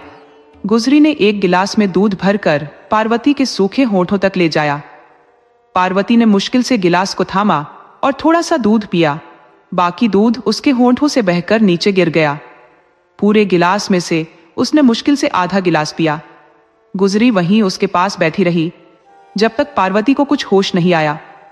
जब पार्वती ने आंखें खोली तो गुजरी ने कोमल स्वर में कहा, बहन, मेरे घर चलो, वहां तुम्हें आराम मिलेगा। नहाकर ताजगी महसूस होगी और कुछ दिन सुकून से रह भी सकती हो। अगर तुम्हें यह मंजूर हो तो मेरे साथ चलो। धीरे धीरे गुजरी ने पार्वती को अपने घर ले जाकर नहलाया, साफ कपड़े पहनाए और पेट भर खाना खिलाया। गुजरी ने बड़े प्यार से पूछा, बहन, तुम्हारी यह हालत कैसे हुई? तुम कौन हो और यहाँ कैसे आ पहुंची? पार्वती ने गुजरी को अपने जीवन का दर्दनाक सफर सुनाया। हर शब्द सुनकर गुजरी की आंखें भर आईं। उसने कहा, तुम मेरी बहन जैसी हो, मेरे घर में रहो। मेरा पति तो अब इस दुनिया में नहीं रहा और मेरे साथ बस मेरा एक बच्चा है। हम दोनों दूध और छाछ बेचकर अपनी जिंदगी चलाते हैं। पार्वती ने कांपते स्वर में कहा, बहन, मुझे अपने साथ मत रखो। मेरी जिंदगी में बस दुख और कष्ट है। मैं नहीं चाहती कि तुम्हारे जीवन में मेरे कारण और कांटे जुड़े। मुझे अकेले छोड़ दो। गुजरी ने स्नेह भरे हाथ से पार्वती के कंधे को दबाया और कहा, तुम मेरी बहन हो। अगर दुख आएगा भी तो हम दोनों मिलकर उसे हराएंगे। उसके इस सच्चे स्नेह और आग्रह के आगे पार्वती का दिल पिघल गया और वह गुजरी के साथ रहने को तैयार हो गई। पार्वती अब गुजरी के घर का काम संभालने लगी और गुजरी दूध बेचकर तीनों का गुजारा करती। परिवार में एक सदस्य और बढ़ जाने से खर्च भी बढ़ा, इसलिए मेहनत दोगुनी करनी पड़ रही थी। एक दिन गुजरी का सारा दूध और छाछ गलती से जमीन पर गिर गया। वह बैठकर बच्चों की तरह रोने लगी। पार्वती ने उसे सांत्वना दी, बहन, दूध और छाछ के लिए इतना मत रो। मेरा तो पूरा जीवन ही बर्बाद हो गया है, लेकिन देखो, मैं अब भी खड़ी हूं। चलो, उठो और घर चलो। गुजरी ने कमजोर आवाज में कहा, मेरे पैर में चोट है, दर्द हो रहा है। पार्वती ने उसे सहारा देकर उठाया और धीरे धीरे घर ले आई। उसने हल्दी और तेल का लेप बनाकर उसकी पट्टी की। अब पार्वती अकेले छाछ और दूध बेचने जाने लगी। 5 दिन बीत गए, लेकिन गुजरी की हालत सुधरने के बजाय और खराब हो रही थी। बाहर के वैद्य से इलाज कराया, लेकिन कोई राहत नहीं मिली। गुजरी कमजोर पड़ती जा रही थी और पार्वती को गुजरी और उसके बच्चे की चिंता सताने लगी। 6 मास बीतते बीतते गुजरी का शरीर अत्यधिक निर्बल हो गया। उसकी देखभाल अब पूरी तरह से पार्वती के कंधों पर आ गई। बच्चा अपनी मां को हर समय अपने पास देखना चाहता था। पार्वती उसे बड़े प्यार से समझाती कि उसकी मां अब स्वर्गलोक में चली गई है। समय के साथ बच्चा पार्वती के स्नेह में रमने लगा और उसके साथ घुल मिल गया। 1 दशक का लंबा अंतराल बीत गया। बच्चा अब किशोर हो चुका था और सत्य को समझ चुका था कि उसकी मां इस संसार में नहीं रही। उसने पार्वती को अपनी मां का दर्जा दे दिया और जीवन की दैनिक कठिनाइयों में उसका सहायक बनने लगा। पार्वती जंगल से लकड़ियां इकट्ठा करती और अब बच्चा भी इस काम में उसका साथ देने लगा। एक दिन दोनों ने पहाड़ी पर जाने का निर्णय लिया। वहां एक विशाल वृक्ष था जो पर्वत के किनारे खड़ा था। पार्वती उस वृक्ष पर चढ़कर सूखी टहनियां काट रही थी। दुर्भाग्य से जिस शाखा पर वह खड़ी थी वह अचानक टूट गई। पार्वती वृक्ष से गिरकर पहाड़ी से नीचे फिसलती हुई गहन वन में जा गिरी। यह दृश्य देखकर बच्चा घबरा गया और रोते हुए सहायता के लिए चिल्लाने लगा।